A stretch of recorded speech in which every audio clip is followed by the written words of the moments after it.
Hello everyone, Cilantro here. I've been playing a lot of Albion online recently. It's a wonderful isometric MMORPG that just went into closed beta a few weeks ago, and I've been noticing in the general chat a lot of people asking a lot of questions about how the gearing system works, how the tier system and all the terminology related to it works, and so I figured I'd just make a guide. I'm hoping to cover enough information to get you started without being super comprehensive because there's a lot to cover and I don't want to make it feel overwhelming. But I want to make sure that once you have finished watching this video that you at least have a surface understanding of what's going on here. So let's get started. So the tier system. A lot of people are very confused by this because it's somewhat unintuitive, especially in its progression. The way that the game works fundamentally, and this works for all equipment as well as all gathered materials and thus all crafted materials, is that there are 8 tiers of play and then there are sort of sub-tiers of play in amongst those. So just to show you very quickly what they actually look like, you can see here I have a list of all the different types of hides, because hides are one of the items that actually do exist at the first tier. Not everything exists at tier 1. So we have a rabbit hide, tier 1, with a black background. Tier 2 is a grayish background. It's the fox hide. Tier 3, a green background, wolf hide. We go to a blue background for Tier 4 and the boar hide. Tier 5 is red, bear hide. Tier 6 is orange. Tier 7 is yellow. And Tier 8 is white. So pretty straightforward so far. Unfortunately and this is the source of the confusion, at tier 4, it expands into sort of sub-tiers. And if I scroll down here, and actually I'll just search for boar hide specifically. Well, you can see I'm getting even the dire boar, but that's fine. You can see here that we have a tier 4 boar hide, but we also have a tier 4 boar hide that's got sort of a green shine to it. Likewise, we have a tier 4 boar hide that has a blue shine to it. These are the sub-tiers, and this is what is referred to as Tier 4.2 and Tier 4.3. Reason being, it is Tier 4, and it has 2 dots or 3 dots under the image itself. So whenever you see anything referred to as Tier 4.2 or Tier 4.3, that is where that number comes from. Likewise, at the 5th tier, this expands even further. So tier 5 contains just straight up tier 5. It contains 5.2 with 2 pips, 5.3 with 3 pips, 5.4 with 4 pips, and 5.5 with 5 pips. Lastly, at tier 6, we have the 6.6 item. This is the first area where 6 pips are available. So there is a tier 6.6. So from a practical standpoint, what does this mean and how do I progress?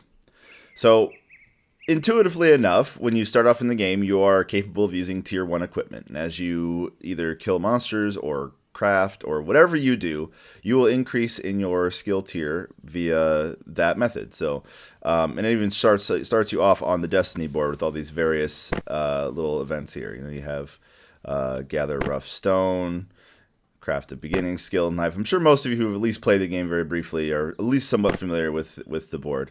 But nevertheless, you start off at tier 1. Once you've progressed through tier 1, you will be able to unlock tier 2 things, whether it's crafting or gathering or fighting. You will then progress to tier 3 by doing tier 2 stuff, and likewise tier 4 by doing tier 3 stuff. But how do you progress to 4.2 and 4.3 and all those other further progressions?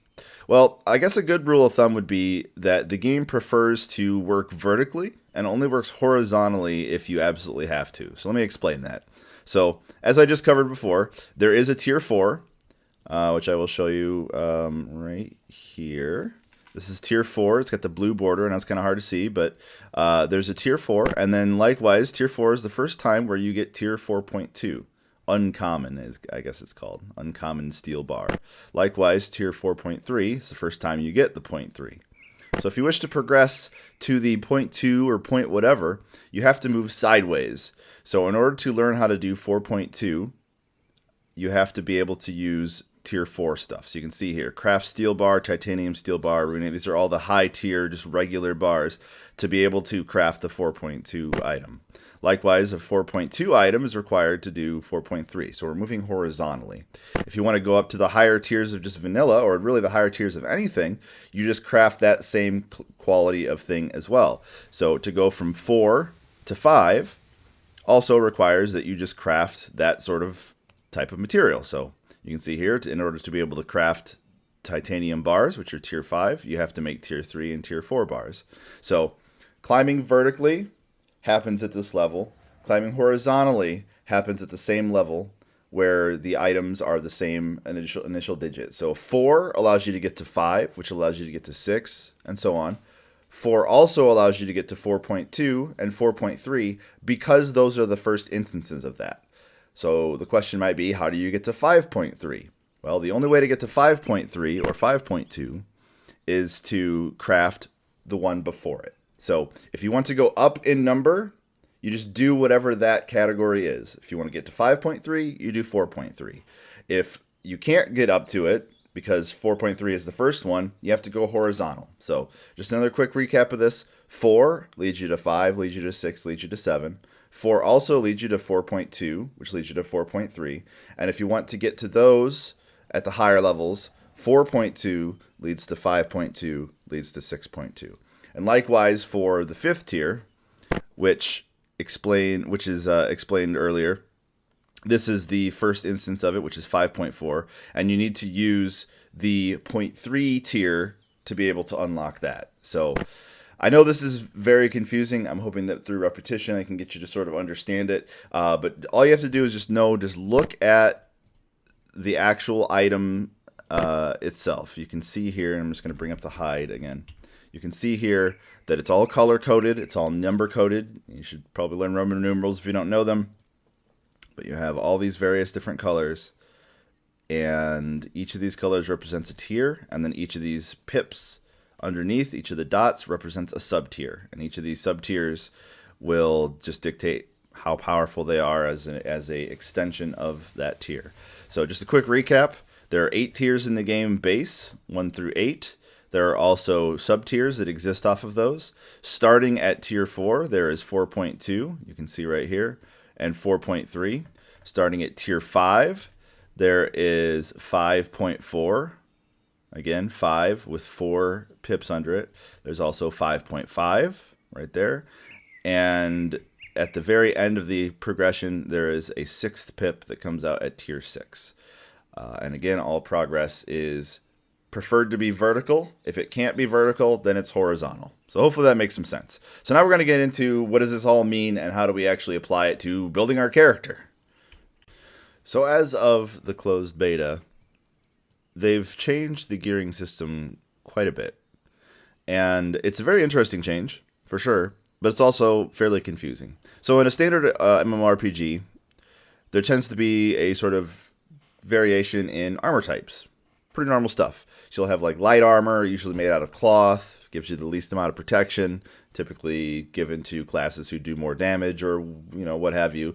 Then you have sort of your moderate armor, usually some sort of leather that gives some sort of moderate amount of protection. And then you have your sort of heavy armor, which gives the heaviest amount of protection, almost always made out of plate or other sort of heavy metals. That's exactly how Albion used to work. And they have changed it recently in a very interesting way. So the way that the armor system works now is rather than being categorized strictly by material, it's categorized strictly by weight. So if you wish to be a very defensive person, you should wear heavy armor. And we'll get to the variations in heavy armor soon. But heavy armor, no matter what type, gives you really solid defenses, and it gives you a threat generation bonus, 50%.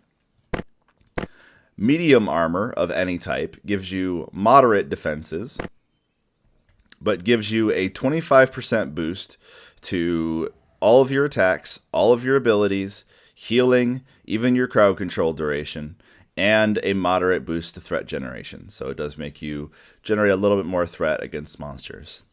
Light armor, regardless of material, always gives you a 50% boost to attack, ability effectiveness, and such, with no aggro boost. So keep that in mind. In Albion, the weight class of armor is more important in terms of how your character is going to be built than the material that you use. Within each weight class, you can use 3 different types or materials of armor. So there is heavy plate, there is heavy leather, and there is also heavy cloth. Again, keeping in mind that the weight class is more important than anything else, you will get more defenses out of any heavy armor than you would of any medium armor of the same equivalent, power. So like a tier 6 or whatever. It would be the same effectiveness in terms of the gear level, but you'll get more defense for sure, always, out of the heavier version of something than you would the medium, and then definitely than you would the light. The other part of this system is that it does, within each of these tiers, have the same sort of progression or favor that some other MMOs have done. For example, Arcage, where cloth armor gives you a very light amount of protection against physical, but gives you a high amount of protection against magical. And likewise, vice versa, the plate armor gives you a high amount of protection versus physical, but a low amount of protection versus magical. And leather gives you somewhere in between. That system is intact in this game. It is just subdivided amongst each of the different tiers of equipment, the different weight values of equipment. So heavy plate, equivalent to heavy cloth, will certainly have more physical and less magical. But even heavy cloth will have more physical resistance than medium plate would. And I can actually demonstrate that. So towards the end fridges of this are the tier 4.3 items. This is the tier 4.3 heavy cloth robe. It has 202 armor, so physical resistance, and 249 magical resistance. Now if I click over here to the medium plate, you can see that even though this is plate and the other one was cloth, this has 188 armor and 154 magical resistance. So definitely less physical, even though it is the more physically focused. So again, it's very confusing. It's very unintuitive compared to a lot of other games. But just to recap very quickly, the weight of your equipment is more important in dictating your overall defenses and offenses than the material of the equipment. When you're trying to figure out how you want to gear your character, it's important to understand that some of the tiers are actually equivalent, roughly, to other tiers of equipment. Let's take for a moment to think about how this equipment works. We start off with, say, tier 4, and then it jumps right to tier 4.2, which seems kind of strange. You can even see it here again over in the progression. There is no sort of 4.1. This is just a steel bar, no pips under it. And then we immediately go down here to this, which is a uncommon steel bar, which has 2 pips under it. So it would seem to reason that the tier 4 item is essentially tier 4.1. There's no reason just to really say it because there's no pips to describe it, but we'll just run with that idea for now. So any progression in tier, whether it's vertical or horizontal, as I had explained earlier, will give you a very similar progression in effectiveness, meaning to say that a 4.2 item, which is 1 off in the horizontal direction from 4.1, is roughly statistically equivalent to a 5.1 item, which is 1 increased in the vertical aspect. And this logic continues on in the same progression throughout pretty much the entire game. So a 4.3 item, which is 2 off, would be roughly equivalent to a 6, or rather 6.1 item. And I can show you this. Let's just take a look at something that I don't have any proficiency in, really. So let's just do bows. So this is the 4.3 bow. You can see barely, it has 3 pips under it, tier 4, Adept Longbow. It has 1,002 item power and roughly 70 physical damage per second. It's not going to be exactly equivalent, but it'll be very close. So let's take a look at the tier 6 bow.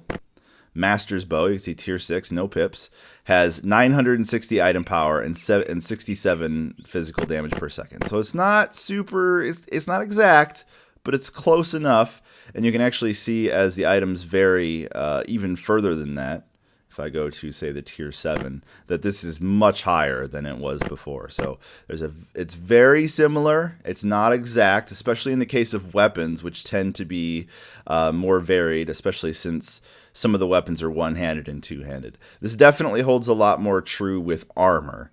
Armor is, let's see here, 4.3. Light Adept's Plate has an item power of 986. And if we look at the armor and magical resistance, since it's leather, it's balanced out. So we're just going to add this up real quick and say it's about 228 total for the armor and resistance. Let's take a look at the tier 6 light armor. And you can see here, 227 total, and the item power is very close. So just to recap very quickly, starting at tier 4.1, when the items begin to progress both horizontally and vertically, any step in either direction will give you a very similar increase in effectiveness. So just keep that in mind if you can focus on that. If you can remember that, it'll help you to gauge the relative power of other players and the relative power of various types of equipment. So when designing your character, I think it's a good idea to start off with the weapon that you choose. The weapon you choose will dictate 3 of the active abilities that you'll be given for combat purposes. And you only ever get 6 different active abilities based on your equipment setup. You get 3 from your weapon, you get 1 from your helmet, 1 from your body armor, and 1 from your boots. So the vast majority and pretty much all of the offense or support of your build will come from the weapon. So take the time to pick the type of weapon that works for you. Do note, as a general rule of thumb, all of the tier 4.3 items over here are actually two-handers. I am fairly confident in saying that all of them require 2 hands to use. Likewise, I am also fairly confident that all of the 4.2 items, which are represented by this slightly inner wheel, are also two-handed. Only the tier 4, or the tier 4.1 rather, the 0.1 tier are capable of being one-handers. And even then, not all of them are. I mean, obviously you can't have a one-handed bow. But for example, the axe, the 4.1 essentially, or the 5.1 essentially, axe is one-handed, whereas both of the other axes are two-handed. So just keep that in mind. Regardless if you have a two-hander or if you have an offhand, which there are 3 of them, a shield, a torch, and a book, the offhand property is always just a passive ability. Your active abilities will always come from your main hand, all 3 of them. So just keep that in mind. So I'm just going to assume that you've found a weapon style that you like, and you can certainly click through here. And do note that new abilities unlock at higher tiers, so if there's something you want to shoot for later, don't hesitate to click through and make sure you're finding spells that you want. For example, I am a big fan of the Great Hammer, so I can come to a very deep tier Great Hammer. And I'll take a look at the different spells. You can see it has like a slow and a taunt and a charge and another taunt and a giant steps and some cool passives. So this is what I happen to choose for my style, and I base the rest of my character around that, which we'll get to in a second. One other thing to note, something I was originally going to just gloss over, but I feel like it does merit mentioning. You may be wondering where the tier 0.4, 0.5, 0.6 stuff comes in, and that comes in very deep in the equipment system. For whatever reason, it kind of wraps back on itself. It's even more confusing, and I'm still not 100% sure that I understand it, but just taking a look here at the sort of 0.1 hammer. We have a 5.1, you can see. We have a 6.1. Again, no pips, but just assume that it's a 0.1. A 7.1, an 8.1, and then directly adjacent to the 8.1 is 5.4. We then have 6.4, 7.4, and 8.4. So for whatever reason, it kind of jumps backwards. It even jumps backwards in the materials required, which is fairly interesting if you think about it, because it means that even though you've had to progress through all these various difficult senses of progression, that you're actually sort of able to jump back almost as a reward. And then likewise, as you might be able to intuit, the 0.2 branches off to 0.5, and the 0.3 branches off to 0.6. So again, it's very complicated. As that I understand it, this entire system may end up being reworked before the release. So just understand that things are subject to change for sure, as it's still a beta. But hopefully that was at least a little bit enlightening. So anyway, back to the task at hand. equipment. So once you've chosen your weapon of choice, trying to find armor that complements it is very important. A few things to note: you do not have to use the same material of armor for all of your pieces of equipment, nor do you need to use the same weight of armor. All of the defensiveness, aside from some passives, and all of the aggressiveness, the aforementioned 25 or 50% bonus for using light, as well as the extra threat generation, all of that comes from your chest, your body armor. So say you wanted to play with a very defensive character, the only piece you're obligated to get in order to be very defensive, the majority of your defense would come from wearing a heavy chest piece. If you want to find other utility options in other accessories, so say like medium boots and maybe a light helmet, you can do that. You can completely mix and match. You just have to train in each of those.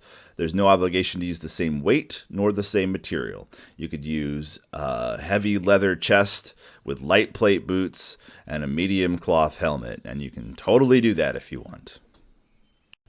So let me just do a very brief rundown of the abilities that you can look for on each of the styles of equipment. So considering that the most important aspect of your chest armor is likely going to be its relative defensiveness, I will just say that within each weight category, all items of the same slot share roughly the same abilities. So if I look at, let's just say this 4.3, you can see here, 4.3 light armor helmet.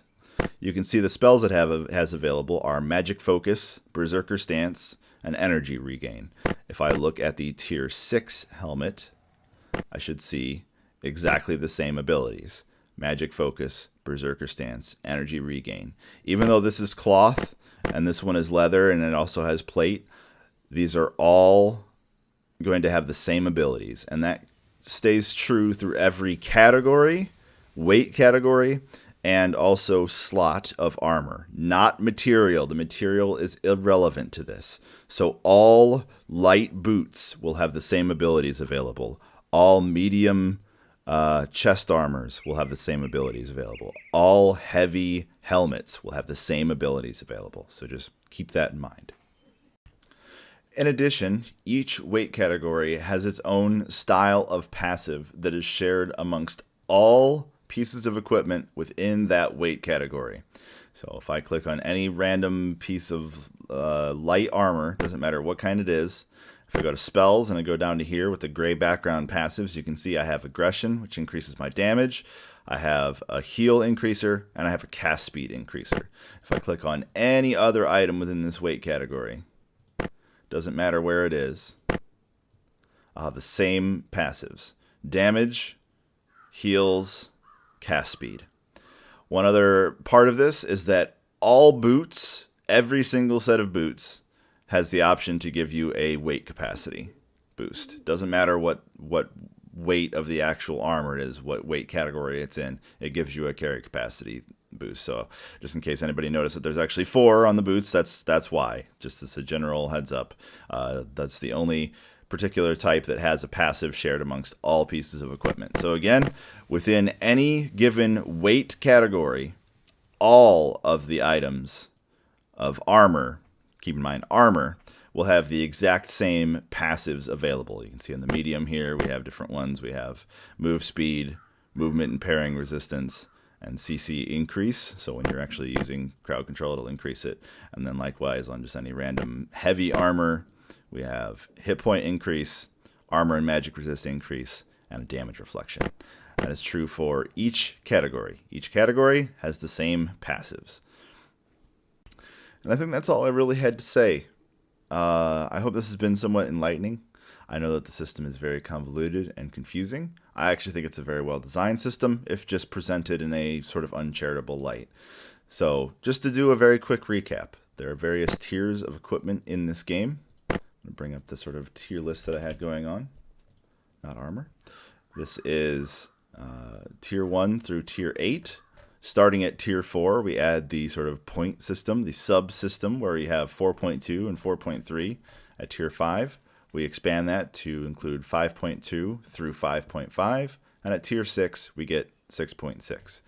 Each bit of progression deviating from the core of 4.1, 5.1, 6.1 in either direction will give you a roughly equivalent status increase.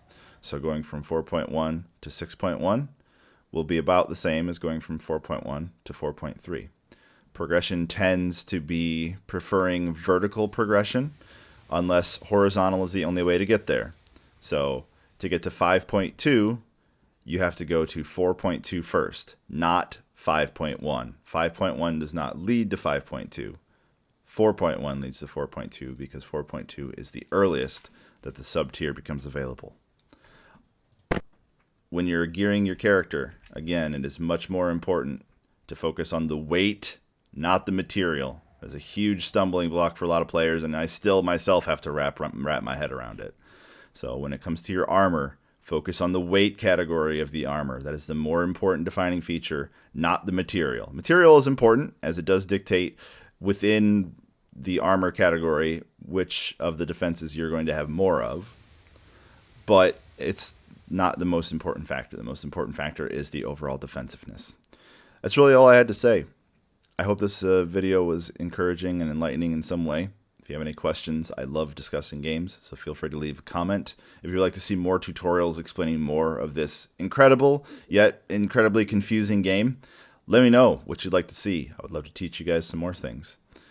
Thanks for watching. I'll see you next time.